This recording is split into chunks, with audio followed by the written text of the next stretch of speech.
En esta segunda intervención, presentación, pues nos vamos a centrar más particularmente en todo lo que tiene que ver con el desarrollo psicosexual de infancias y adolescencias. Y aquí vamos a ver cuestiones claves como tienen que ver la asignación de sexo, el desarrollo particular de los modelos con los cuales los servicios de salud se han implementado en los servicios de salud, y vamos a fundamentar también la presentación con algunos resultados de investigación y impresiones que desde la práctica profesional, a partir del trabajo con infancias, adolescencias y familias, pues hemos tenido desde el Instituto de Endocrinología. Espero que compartir esta experiencia sea provechosa para ustedes. Sé que hay profesionales de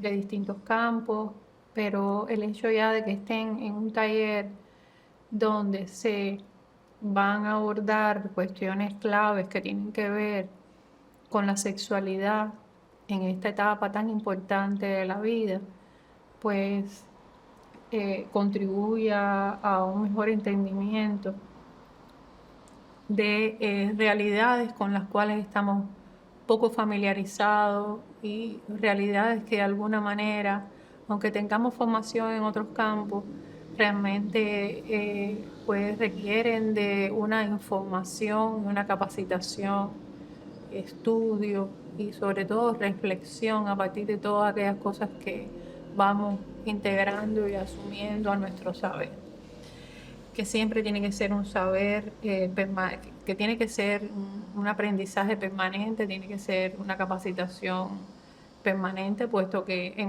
cuando enfrentamos procesos de atención de salud nunca es suficiente. Nunca es suficiente cuando nuestro objetivo siempre es dar un servicio de mejor calidad. Tenemos que ver que hay distintos paradigmas de atención de salud. Está el paradigma biologicista, ¿verdad? Muy centrado en las cuestiones que tienen que ver con lo biológico. No voy a entrar en las explicaciones de cada uno, pero simplemente mencionarlos y decirles en qué momento estamos nosotros en Cuba. Está el paradigma biologicista, el médico social, el enfoque integral biopsicosocial, y está el modelo colaborativo. Nosotros nos estamos moviendo entre estos dos últimos, o sea, el enfoque integral, biopsicosocial, espiritual, porque las espiritualidades también son muy importantes, las espiritualidades que nos llegan, las que tenemos y las que nos llegan de otras personas, y sobre todo basado en un modelo de colaboración donde el médico tiene un saber profesional, pero el saber de la persona que llega y el familiar que llega también es importante, porque justamente ver la experticia que ellos tienen y las miradas que tienen hacia sí mismos desde el punto de vista de salud es imprescindible para cuestiones básicas como tiene que ver con adhesión a tratamiento, adherencia a tratamientos, mejor dicho, que tiene que ver con asunción del autocuidado de salud, que tiene que ver con la implementación de todos unos estilos de vida que muchas veces son llamados a implementar para tener pues una realidad de salud favorable desde las infancias y hasta la adultez. Entonces, eso no podría ser posible sin que se implemente un modelo colaborativo de atención de salud. Entonces, en este campo hay varios retos y tenemos ¿qué es lo que se pretende? Que ayudar a las personas a alcanzar un funcionamiento sexual saludable, que haya también ajuste psicosocial, que exista salud emocional, psicológica, para que exista también calidad de vida, para favorecer la integración social de las infancias en las escuelas, después posteriormente en los centros laborales, y también en la comunidad. Esto es muy importante porque hay que mirar todo esto. O sea, nosotros necesitamos salirnos del campo de la salud y ver a la persona en todos los contextos posibles, y considerar cómo todos esos contextos también influyen en las situaciones de salud de manera muy particular. Entonces, en cuanto a la asignación sexo-género, nos encontramos en intersexualidades que ocurre a partir de la morfología de los órganos sexuales externos. O sea, cuando una criatura nace, la indicación histórica para ubicarlos en uno de los dos sexos en que nuestras sociedades tienen, desde el punto de vista legal, es masculino o femenino.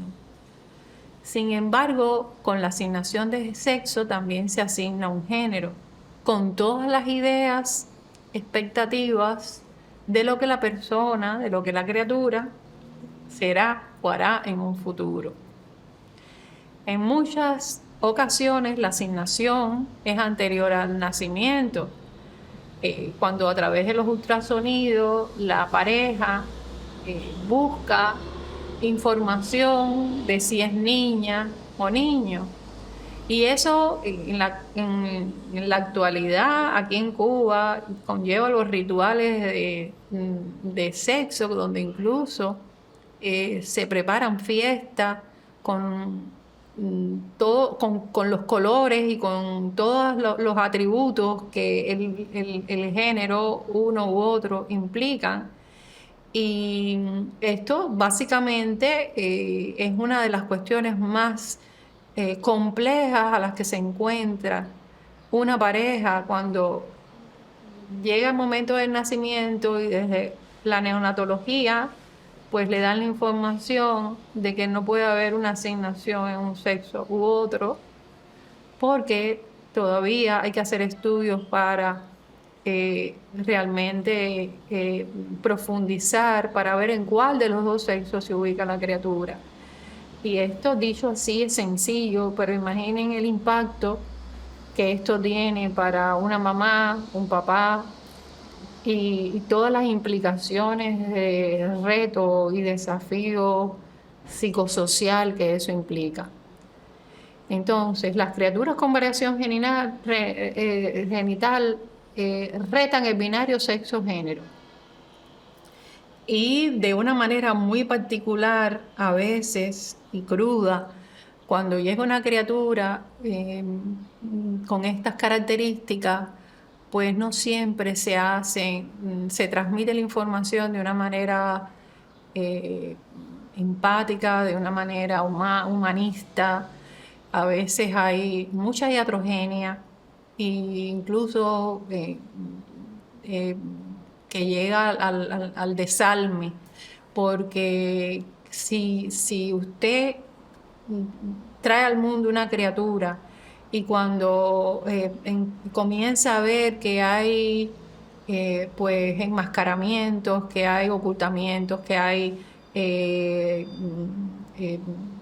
expresiones que tienen que ver con complicidades de duda, complicidades de sospechas, pues eso deja en la persona, empieza a crear en la persona una sensación de inseguridad, de frustración, y pues de esto vamos a estar hablando más adelante, pero realmente es una situación bien fuerte, la que muchas veces hay que enfrentar desde una situación de salud, donde se espera que el profesional de la salud sea realmente y tenga otras características y no las que realmente se encuentran.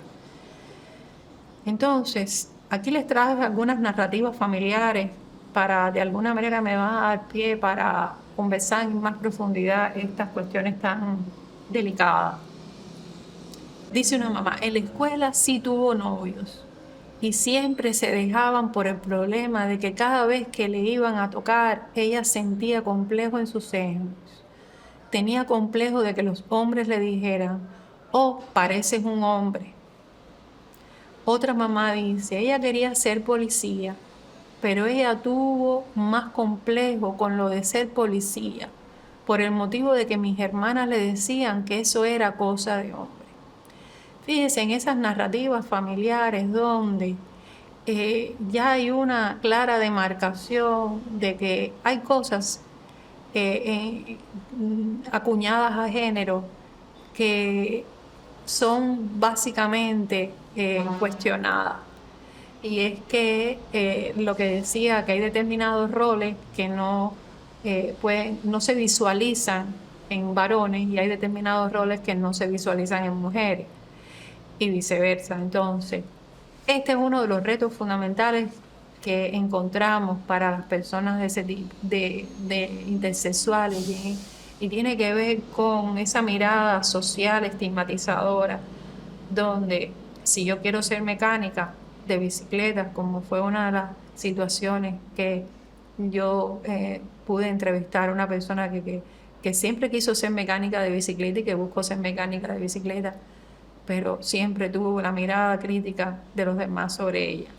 Entonces, el impacto del diagnóstico es una de las cuestiones más importantes que hemos encontrado en este campo y que conlleva muchas veces conflictos y duelos por falta de información en el personal que trabaja en la salud. Y a veces no se trata solo de falta de información, sino también de falta de una formación bioética, falta de una formación humanista, donde la calidez y la empatía sean lo fundamental que conduzca el proceso de atención de salud. Entonces, hay unos deseos y expectativas parentales sobre el sexo del futuro bebé que no siempre al nacer concuerda con esas expectativas. Hay estigmas y prejuicios. Hay emociones intensas de angustia de haber engendrado una criatura, un ser humano con problemas. Hay muchas culpas ahí. Yo he encontrado situaciones en las que la madre se dice a sí misma, ¿qué hice mal? Que algo yo tengo que haber hecho, hay algo en lo que yo debo haber fallado para ser castigada de esa manera.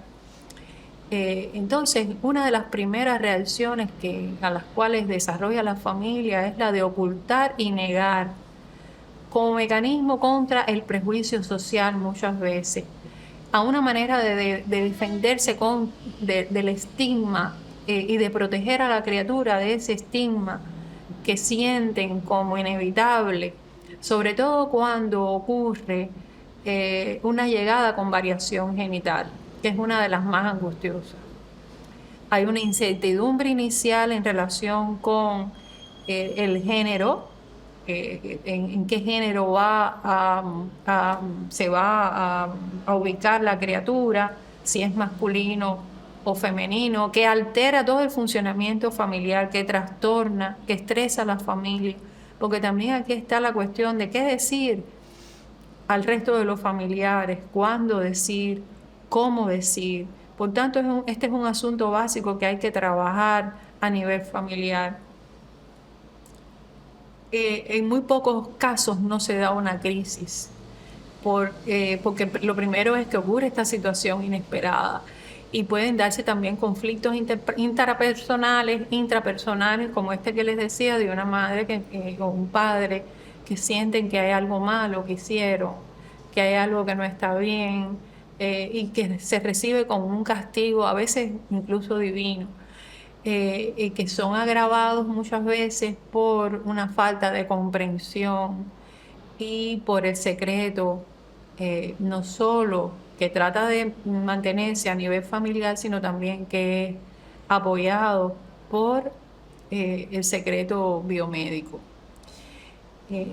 Por tanto, hay una cuestión muy importante que tiene que ver con ese primer encuentro que tenemos con la familia, porque ese es un primer encuentro que va a marcar sucesivamente todos los demás encuentros, de esa delicadeza con la cual nosotros anunciemos todas, de esa delicadeza con la cual nosotros anunciemos todo lo relacionado con la llegada de la intersexualidad a la familia, pues de ese primer encuentro va a depender muchas veces cómo la familia va a ir incorporando toda la demás información que vamos a ir entregándole.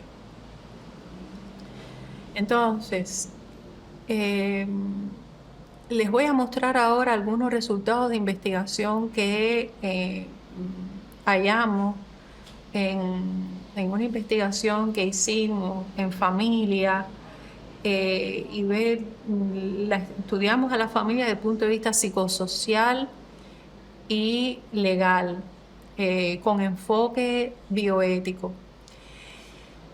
Esta incorporó 41 personas, de ellas 29 madres, 8 padres y 4 tutores. ¿Cuáles fueron los hallazgos fundamentales que encontramos en esta investigación? Bueno, bueno, esta investigación, si ustedes necesitan profundizar en la bibliografía que incorporamos a estas conferencias, pues ahí están en revistas específicas donde ustedes pueden buscar más información al respecto. Los resultados fundamentales que hallamos a nivel familiar es que existen dificultades parentales para cumplir las funciones básicas. Los cuidados están caracterizados por actitudes y conductas sobreprotectoras, limitadoras de intercambios y experiencias sociales, por actitudes de rechazo hacia expresiones de género atípicas. En los padres predomina el secreto y ocultamiento de la condición biológica, afectando el estado psicoemocional parental debido a sentimientos de culpa, de vergüenza y de un cúmulo de incertidumbres relacionadas con varios aspectos de la intersexualidad, como puede ser el género, como puede ser el desarrollo sexual, como puede ser después el desarrollo de la personalidad más adelante en la vida, y también con determinadas cuestiones que tienen que ver con prejuicios hacia otras comunidades de las diversidades sexuales. En particular, hay mucha, la transfobia es algo que es particularmente el hecho de que su hijo o hija no vaya a ser confundida o confundido con una situación de otra diversidad sexual. La cultura del diálogo al interior de la familia es prácticamente inexistente, y sobre todo en lo que se refiere a las cuestiones de la sexualidad. Coexisten sentimientos de inseguridad respecto al género de socialización y sobre la posibilidad de que pueda desarrollar una actividad sexual satisfactoria y tener equilibrio psicológico en la adultez. Se hallaron además barreras para intervenir de manera proactiva en la elección del género y desarrollar la educación de la sexualidad. En específico, los aspectos relacionados con la sexualidad y la salud, como les decía, es prácticamente nulo, caracterizado por falta de claridad y por lo general está desconectado de la condición intersexual. O sea, de la intersexualidad no se habla, incluso cuando la criatura haya podido recibir cirugía, desconoce los motivos de las cicatrices y desconoce los motivos de las visitas frecuentes a la institución hospitalaria. Los motivos de la cirugía fueron falseados, atribuyéndolo a problemas médicos tales como hernia o malformaciones del sistema urinario y no a las propias variaciones intersexuales. Entre otros aspectos, esta investigación en familia concluyó que en el contexto familiar se minimizan y se transgreden los derechos sexuales y reproductivos de las infancias a través de diferentes actitudes parentales.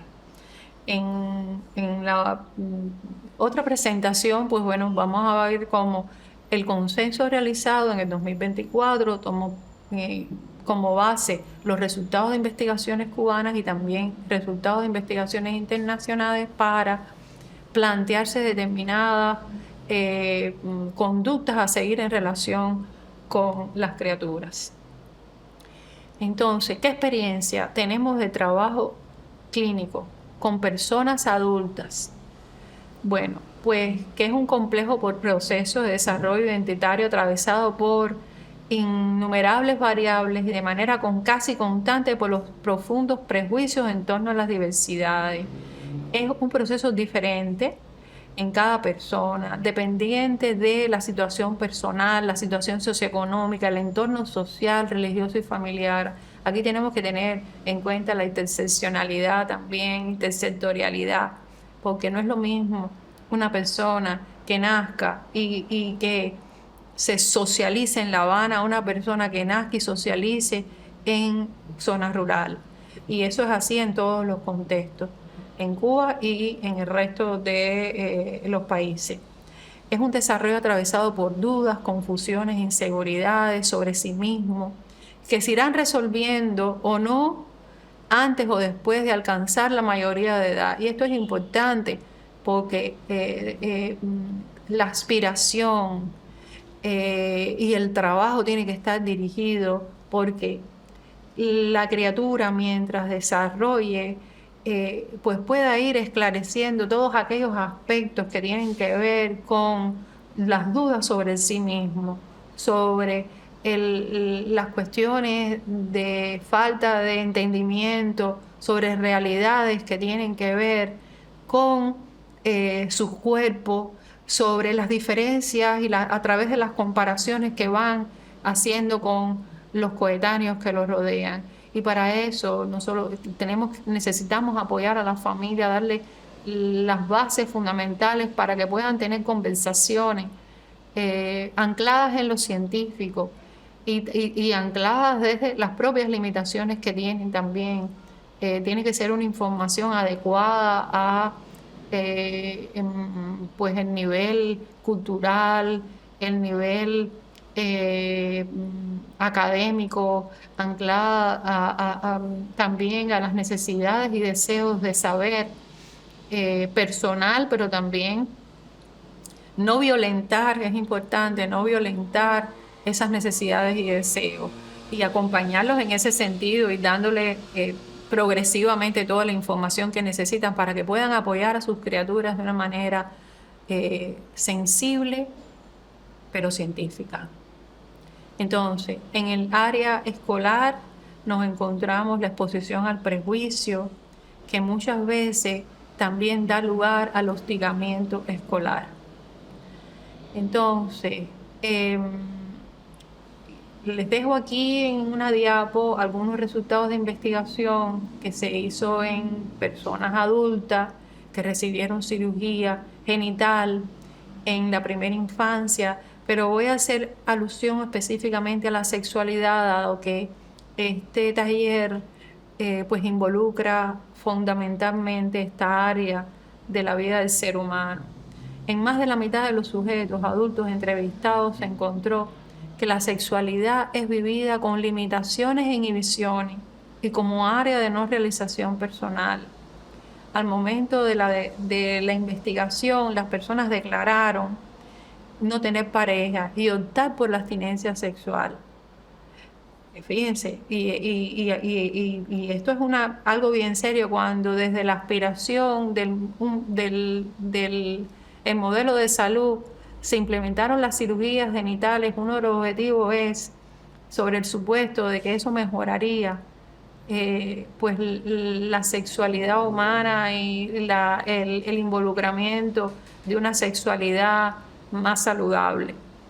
Entonces, la sexualidad desde las narrativas es vivida como discapacidad de una manera incompleta, limitada en lo fundamental a la percepción de una genitalidad disonante, a veces innombrable, que se califica como esto o aquello para no darle un nombre, manifestándose como estéticamente vergonzosa, rechazable para vivir la sexualidad de manera placentera, con dificultades para su integración en el esquema corporal, que se oculta porque les afecta no solo como sujetos deseables, sino también en su propia identidad como seres humanos, como fuente permanente de tensiones, temores y conflictos al interior no solo de la pareja, si existe el vínculo, sino en sentido general, en el intercambio de toda social, en que las determinadas zonas corporales podrían quedar expuestas. Entonces, fíjense el enorme impacto que el cuerpo tiene en la integración de todo lo que tiene que ver con la integridad del sujeto y también cómo va marcando el resto de las interacciones humanas.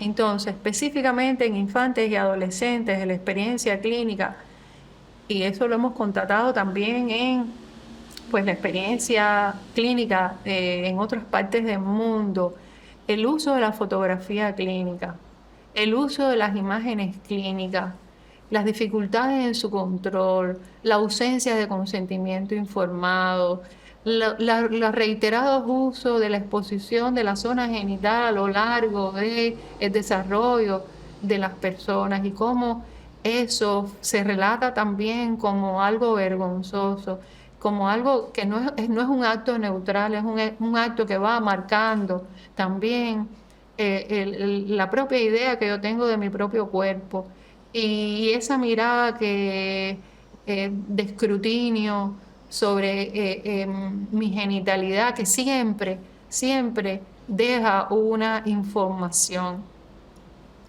Ese examen repetido de los genitales, incluyendo la fotografía médica, es vivido de una manera vergonzosa. Como se dice, no es un acto neutral. Y también que de alguna manera perpetúa la cuestión de la medicalización. Estas cuestiones no tiene cuestionamiento. Estas cuestiones van a impactar el desarrollo psicológico y también el desarrollo de la familia y también constituyen un riesgo grave para después el síndrome de estrés postraumático.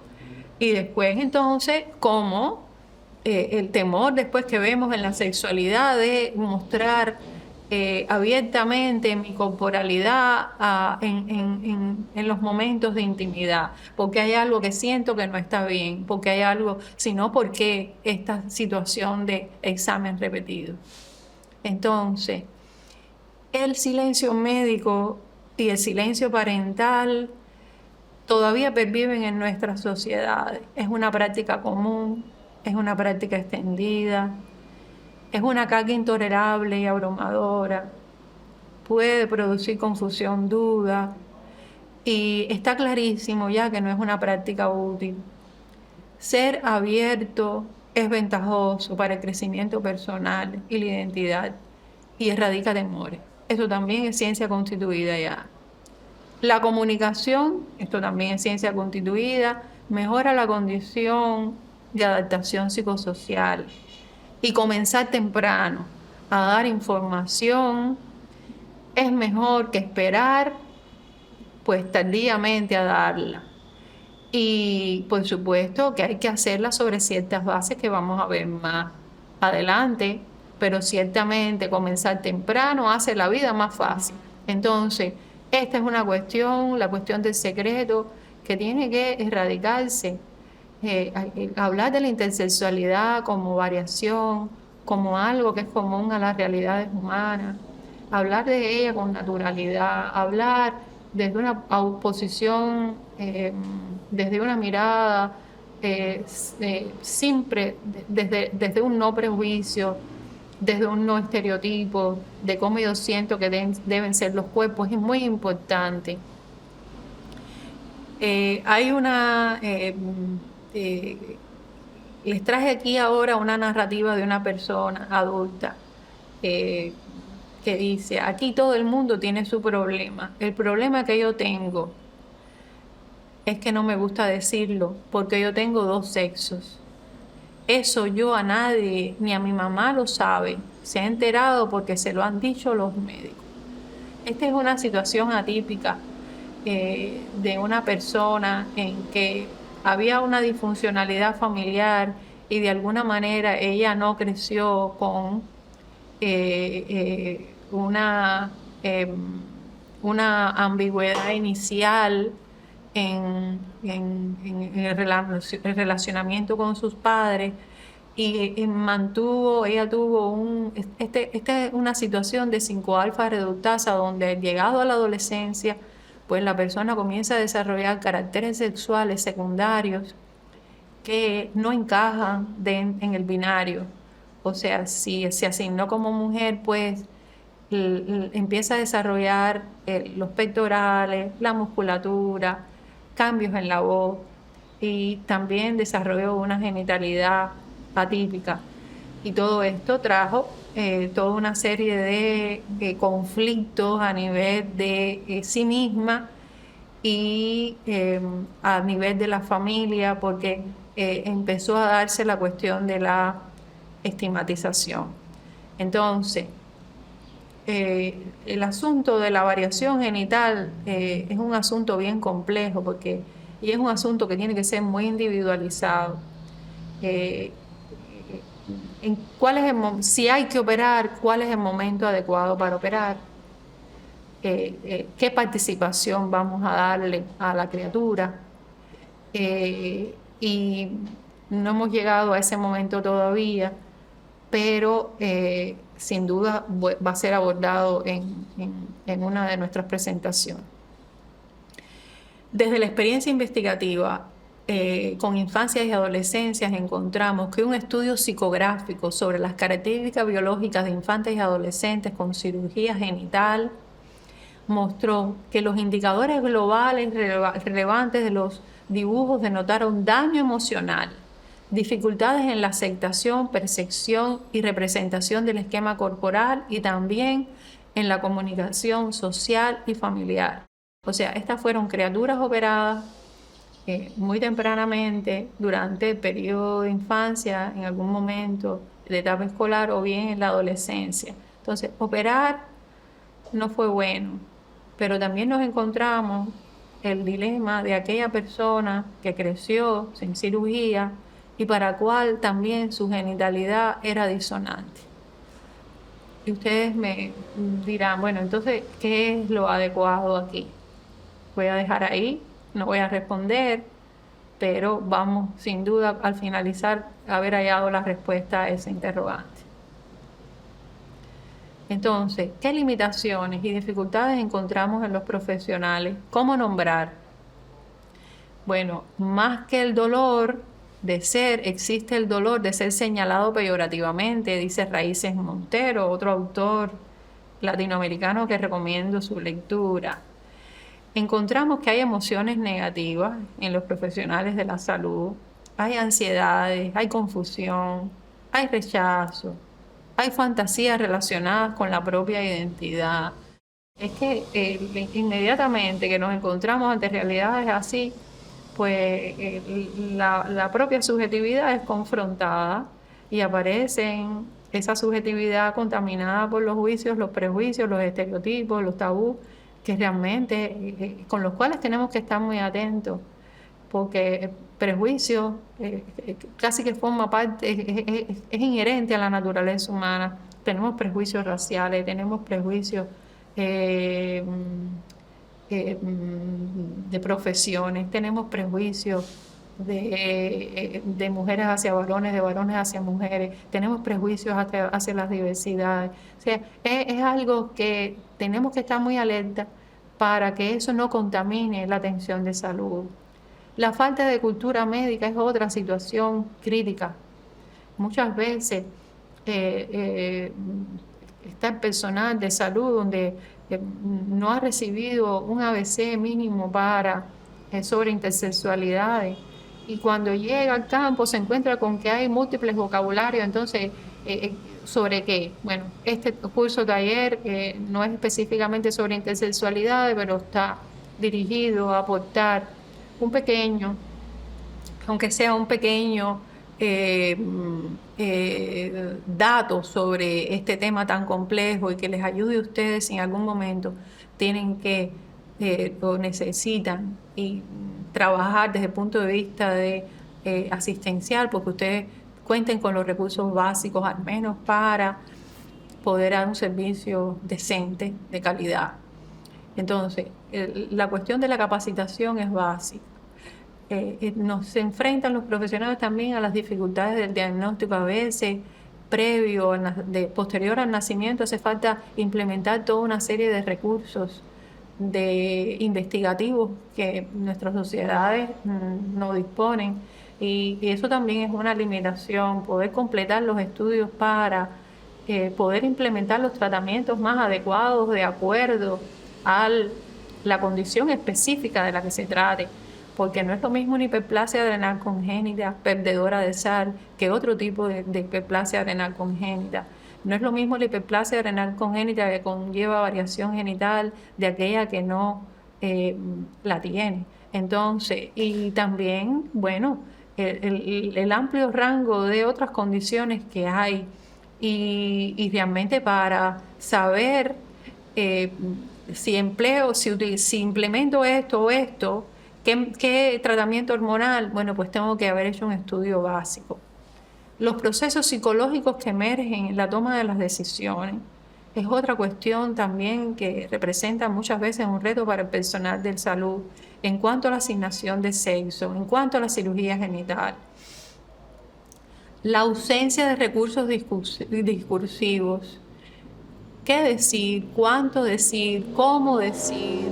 A la familia y a la persona con intersexualidad. A veces pecamos de ausencia de información, otras de exceso, otras de información iatrogénica, que lo que hace es provocar daño a la personalidad, sufrimiento a la familia, posterior sufrimiento a la persona. Entonces, mensajes confusos más silencio y secreto es una fórmula terrible para el desarrollo sano de la personalidad, para que la familia encuentre los recursos psicológicos importantes para poder ya enfrentar lo que para ella ha sido inconcebible. Entonces, esta es una cuestión, la formación profesional, la sensibilidad profesional, es algo muy importante para como contribución a la calidad de vida de estas personas. Entonces, ¿cuáles pautas ofrecer para dar una información no iatrogénica? Bueno, pues utilicemos un enfoque individual y flexible en todo el proceso de exposición de los hechos, claro, pero no puede ser arbitrario, hay que tener en cuenta qué tipo de familia tenemos delante, qué situación social del desarrollo, en qué situación social del desarrollo se encuentran las criaturas, cuánta capacidad y qué maduración de nivel cognitivo tienen, no solo las criaturas, sino también el nivel de maduración emocional y de estabilidad familiar que tiene la familia para poder darle información, que tiene que ver con situaciones muy complejas, como es el cariotipo, como es el estatus gonadal, como son las consecuencias para la fertilidad, como tienen que ver las secuelas de la cirugía que se pueden implementar o no. Entonces debe ser planeado con los padres desde el mismo momento del diagnóstico. ¿Qué es lo que vamos a decir ahora? ¿Qué es lo que vamos a decir en otra etapa? ¿Y qué es lo que vamos a decir en otra etapa posterior? Es un proceso de asesoría y consejería, de educación a la familia, que debe, por supuesto, tomarse en consideración los cambios cognitivos y desarrollo psicológico del menor. La información a los padres tiene que ser gradual, pero también recurrente.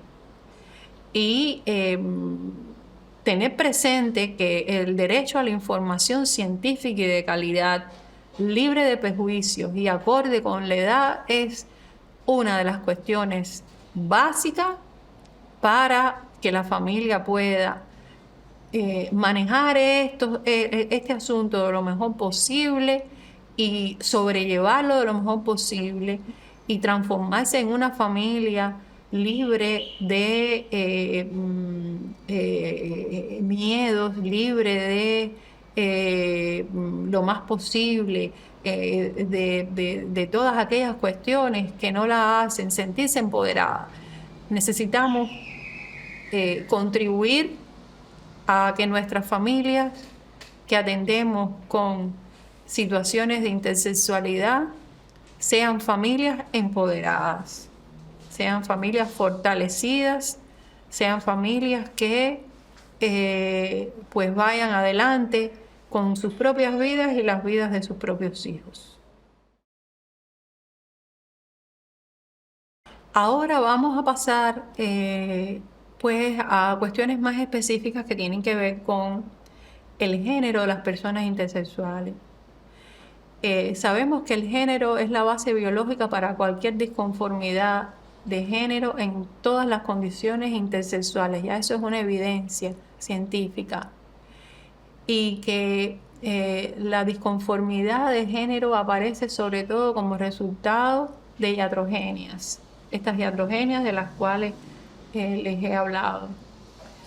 Es esperable cierto grado de incertidumbre en el desarrollo del género durante la vida, que la insatisfacción con el género es mayor en población intersexual y no es indicativa de un error de asignación al nacer en relación con otras poblaciones, que es más común que aparezca en la adolescencia o adultez y que hay más probabilidad de que los individuos intersexuales desarrollen una identidad de género contraria a la asignación inicial. Sobre estas bases de hallazgos sobre investigaciones de género, pues es lo que nos es una de las cuestiones básicas que que hemos asumido para cuestionar las cirugías en la primera infancia. Sobre todo cuando son cirugías irreversibles, cuando son cirugías cosméticas. Vamos a ver después qué cosa es una cirugía cosmética. Cuando son cirugías no consentidas y que por supuesto como no consentidas, como irreversibles, como algo que se implementó y no tenía que haber sido implementado y no se dio la posibilidad de la flexibilidad para que después más tarde la persona pudiera escoger lo que siente, que desde lo personal es lo deseado, pues esto va a tener un mayor impacto.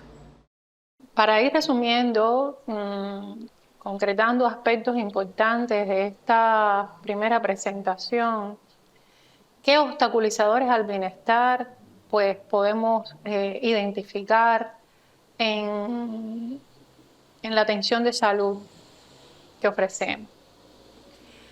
En Cuba y también las que reportan los autores de otros trabajos que a nivel internacional hemos podido, pues las cuales hemos podido acceder. Bueno, pues existe la prevalencia de modelo biomédico con enfoque biológico.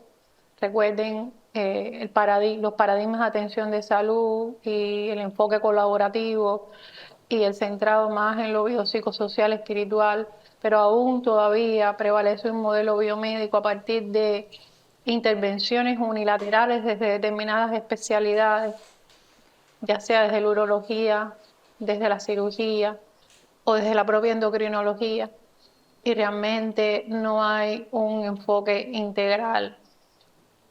Esto por supuesto que afecta las trayectorias de salud de las personas que asisten a nuestras consultas. Hay morosidad y a veces indolencia en la implementación de adecuada atención médica. Hay personas que esperan por que determinados procesos ocurran en determinados tiempos y desafortunadamente no es así. Hay un tránsito por los servicios de salud que muchas veces es un tránsito demorado y cuando llegan a determinados posicionamientos pues ya hay sedimentación de cuestiones que no debieran haber ocurrido. Ocurrieron, pero además se han sedimentado. Hay falta de capacitación, como les había comentado, de los proveedores que ofrecen sobre todo servicios de salud reproductiva, porque le estamos hablando de que la afectación fundamental es en el área de la salud sexual y reproductiva. Hay prejuicios, mitos, creencias dominantes que también están matizando pues las subjetividades y de alguna manera eso llega a las personas que reciben estos servicios. Hay predominio todavía de concepciones normativas sobre el cuerpo, género, las sexualidades, y esto conduce a que haya patologización de las identidades de cuerpo, de géneros y también de orientaciones sexuales. Entonces, considerando estos obstaculizadores al bienestar, ¿cuáles ejes de reflexión podemos plantearnos en este sentido?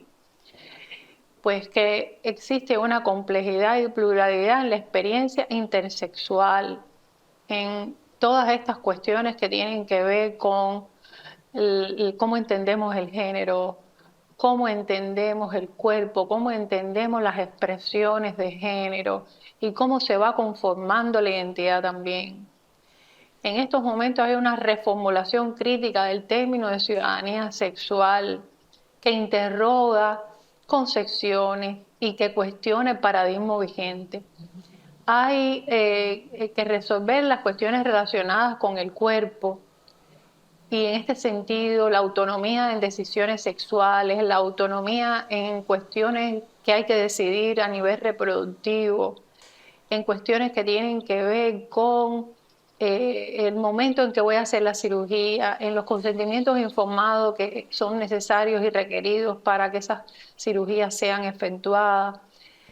Y estoy hablando aquí de no las cirugías que son necesarias, sino aquellas cirugías que pueden esperar, aquellas cirugías en que ya es de obligatorio acompañamiento del paciente, porque el paciente es quien tiene ese cuerpo que muchas veces es intervenido sin su autorización. Y hay también el tema de la articulación entre teorías y políticas que interpelen las normativas sobre el cuerpo, el género, la sexualidad y que introducen demandas que pueden ser atendidas en favor de una ciudadanía sexual plena. ¿Qué desafíos tenemos todavía? Pues el divorcio entre lo reconocido y regulado jurídicamente y los desafíos actuales que existen a nivel social, todavía pues a nivel de las políticas hace falta concretar en asuntos que tienen que ver directamente con los derechos de estas personas y cómo se va a concretar en la norma. Necesidad de revisar lo concerniente a igualdad de género y lenguaje relacionado al género. Una cosa es el discurso y otra cosa es muchas veces la práctica. Y desde el discurso pues nos planteamos determinados ideales de concreción que muchas veces después no son concretados en la práctica cotidiana.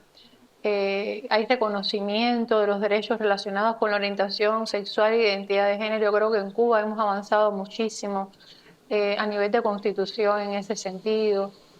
Y la cuestión de las técnicas de reproducción asistida, que hay que establecer los principios básicos para establecer propiamente esas técnicas de reproducción asistida. Y todo esto requiere de que tengamos un enfoque fundamentado en los derechos humanos. Y para ya cerrar esta parte de la presentación, pues yo quisiera cerrar con una frase de nuestro apóstol José Martí, que más que cubano es latinoamericano, ya es mundialmente conocido y es nuestra joya intelectual. Y Martí, que siempre tiene reflexión para todo y concepto para todo, pues nos dice, más cuánto trabajo cuesta hallarse a sí mismo. Es un braceo hercúleo contra los obstáculos que le alza al paso su propia naturaleza. No bien nace, ya están en pie junto a su cuna, con grandes y fuertes vendas preparadas en las manos, las filosofías, las religiones, las pasiones de los padres, los sistemas políticos, y lo atan y lo enfajan, y el hombre es ya por toda su vida en la tierra un caballo embridado. El primer trabajo del hombre es reconquistarse.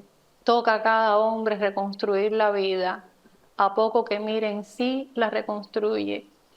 Nuestro Martí se refiere a hombre, pero sabemos que hombre en sentido universal como criatura humana. Entonces, pero lo importante a resaltar aquí también es el trabajo enorme que tenemos que hacer cada ser humano para construirnos a nosotros mismos en nuestras identidades. Y desde el campo de la salud podemos hacer muchísimo para que ayudar en esta construcción con una práctica científica que esté acorde a los tiempos actuales, tiempos de respeto al ser humano, tiempos en que nuestras mejores condiciones humanas sean las que florezcan. Entonces, bueno, hasta aquí nuestra primera presentación y muchas gracias por la atención. Espero que todo lo expresado haya motivado pues la reflexión de ustedes y que contribuya al menos en parte, si no en una buena parte, a su quehacer profesional, ya sea asistencial o investigativo. Muchas gracias.